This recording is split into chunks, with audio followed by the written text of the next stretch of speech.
आखिर कौन थे सलाहुद्दीन अयूबी, जिन्हें इस्लाम के इतिहास के सबसे बहादुर योद्धाओं में से एक माना जाता है, और कैसे इन्होंने वो कारनामा किया था जो कोई नहीं कर पाया। दोस्तों, इस्लाम में बहुत कम ऐसे शासक गुजरे जिनको मुसलमानों के साथ साथ गैर मुसलमान भी इज्जत की निगाह से देखते हैं, और ऐसे ही एक योद्धा के बारे में आज हम बात करने जा रहे हैं, जिनका नाम सुनते ही उनके लिए दिल में इज्जत आज भी बढ़ जाती है और उनकी बातें सुनकर रोंगटे खड़े हो जाते हैं। जी हाँ, हम बात कर रहे हैं हजरत सुल्तान सलाहुद्दीन अयूबी की। चलिए आज की वीडियो में इनके जीवन के बारे में जानते हैं। दोस्तों, सलाहुद्दीन अयूबी, इन्होंने दुनिया की सबसे आधुनिक सल्तनत की बुनियाद रखी, और आपको जानकर हैरानी होगी कि इनके जरिए स्थापित की गई सल्तनत ने 100 से भी अधिक सालों तक आधी दुनिया पर राज किया। सलाहुद्दीन दुनिया के पहले शासक थे जिन्होंने सबसे ज्यादा अस्पतालों और स्कूलों का निर्माण करवाया, और उनके जरिए बनाए गए अस्पतालों में दुनिया के सबसे बेहतरीन डॉक्टर काम करते थे। दोस्तों, इनका पूरा नाम सुल्तान सलाहुद्दीन यूसुफ बिन अयूब था। ये 1138 में मौजूदा इराक के तिकरीत शहर में पैदा हुए। इनकी सल्तनत को अयूबी सल्तनत कहा जाता है। इनकी मौजूदगी में मुसलमानों ने मिस्र, साम यानी सीरिया, यमन, इराक वगैरह मुल्कों को फतह किया। सुल्तान सलाहुद्दीन अयूबी का इस्लाम में इतना ऊंचा मकाम इसलिए है क्योंकि ये वही बहादुर शासक थे जिन्होंने बैतुल मकदिस को फतह किया, इसीलिए इन्हें फाते बैतुल मकदिस भी कहा जाता है। दोस्तों, 634 ईस्वी से 645 ईस्वी के दौरान हजरत उमर फारूक के साथ मुसलमानों ने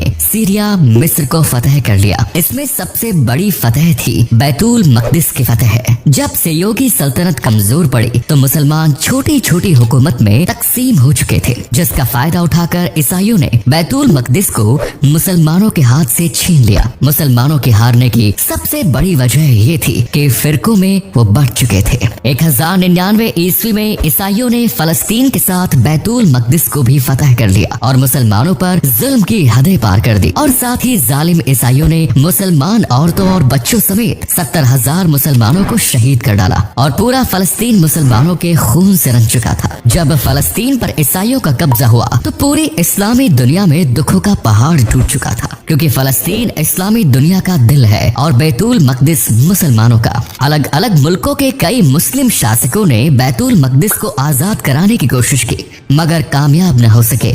हजरत नूरुद्दीन जंगी वो शासक थे जिन्होंने बैतुल मकदिस को फतह करने का बीड़ा उठाया। उन्होंने एक मिंबर भी बनाया। उनकी ख्वाहिश थी कि बैतुल मकदिस को फतह करने के बाद अपने हाथों से मस्जिद अक्सा में ये मिंबर लगाऊं, पर वो ऐसा नहीं कर सके। सलाहुद्दीन अयूबी नूरुद्दीन जंगी की फौज में एक फौजी थे। मिस्र को जिस फौज ने फतह किया उसमें सलाहुद्दीन अयूबी शामिल थे। इस फौज की कमान शेरको के हाथ में थी, जो कि सुल्तान सलाहुद्दीन अयूबी के चाचा थे। दोस्तों, फिर 1164 ईस्वी में मिस्र फतह होने के बाद सुल्तान सलाहुद्दीन की बहादुरी और तेज अहमियत को देखते हुए उन्हें मिस्र का गवर्नर बना दिया गया। इस वक्त पर उन्होंने यमन को भी फतह कर लिया। नूरुद्दीन जंगी का जब इंतकाल हुआ तो उनका कोई लायक जंगी न था, इसलिए उन्होंने अपनी पूरी सल्तनत सुल्तान सलाहुद्दीन अयूबी को दे दी, और उस वक्त सुल्तान सलाहुद्दीन अयूबी की उम्र महज 21 या 22 साल की थी। दोस्तों, इस उम्र से आप अंदाजा लगा सकते हैं कि सुल्तान सलाहुद्दीन अयूबी किस कदर बहादुरी और बेहतरीन शासकी के मालिक थे। सुल्तान सलाहुद्दीन अयूबी ने बैतुल मकदीस को फतह करना अपनी जिंदगी का मकसद बना लिया। इनके दिलो दिमाग में इस्लाम के लिए जज्बा भरा पड़ा था। इस्लाम के लिए कुछ कर गुजरने का इन्होंने ठान लिया। फिर बाद में ये मिस्र के शासक भी बन गए।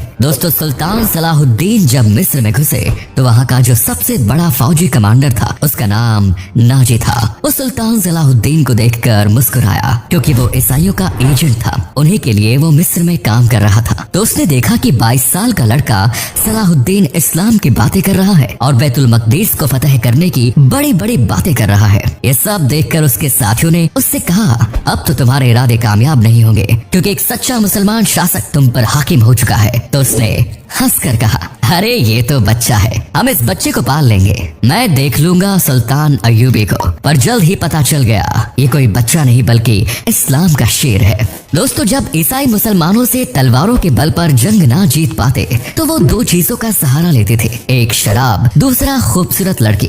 ईसाई शासक अपनी ही बेटियों को ये कहकर मुसलमानों के खेमे में भेजते कि किसी भी तरह उनके साथ जिना करो, और अक्सर कई मुसलमान ईसाइयों के इस शैतानी साजिश में फंस जाते।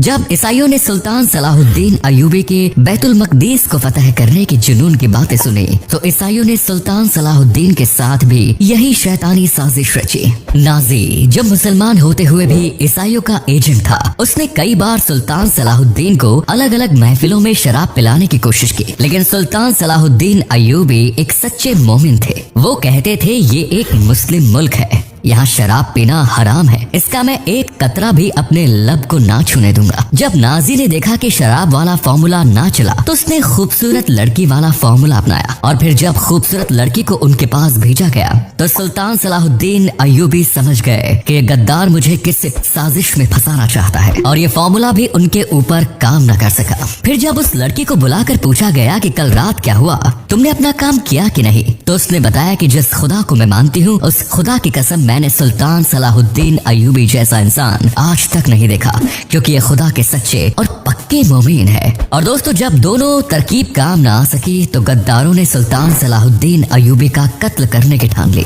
और कुछ असासिन्स के साथ मिलकर सुल्तान सलाहुद्दीन पर हमला कर दिया। लेकिन सुल्तान सलाहुद्दीन तो सोते हुए भी जंग की हालत में थे, इसलिए जब एसिसियन ने हमला किया और उसका निशाना चूक गया तो तुरंत सुल्तान सलाहुद्दीन की नींद खुल गई और वो जान गए कि ये उन्हें गद्दारों के साथ हैं। और जब उन्होंने मिस्र में अपनी पकड़ मजबूत कर ली तो फिर सुल्तान सलाहुद्दीन ने बैतुल मकदीस पर फतह पाने का कट्टर फैसला कर लिया। और फिर जब हितीन की जंग हुई तो सुल्तान सलाहुद्दीन की फौज मैदानी जंग में शेर की तरह दहाड़ी, और सुल्तान सलाहुद्दीन भी शेर की तरह पूरी फौज पर भारी पड़ रहे थे और बैतुल मकदीस पर जाकर अपना झंडा लहरा दिया। फिर मस्जिद अक्सा में दाखिल होकर वो मिंबर जो नूरुद्दीन ने बनवाया था उसे अपने हाथों से मस्जिद में रखा, और इस तरह नूरुद्दीन जंगी की ख्वाहिश सुल्तान सलाहुद्दीन अयूबी के हाथों पूरी हुई। और जब ईसाइयों को पता चला कि बैतुल मकदीस पर सलाहुद्दीन ने कब्जा कर लिया है तो पूरे ईसाई मुल्क में कोहराम मच गया। हर तरफ जंग की तैयारियां होने लगी और सारी फौजें फिलिस्तीन की तरफ बढ़ने लगी, और सारी फौजों को मिलाकर करीब 6 लाख लोग थे जो कि फिलिस्तीन की तरफ बढ़ रहे थे।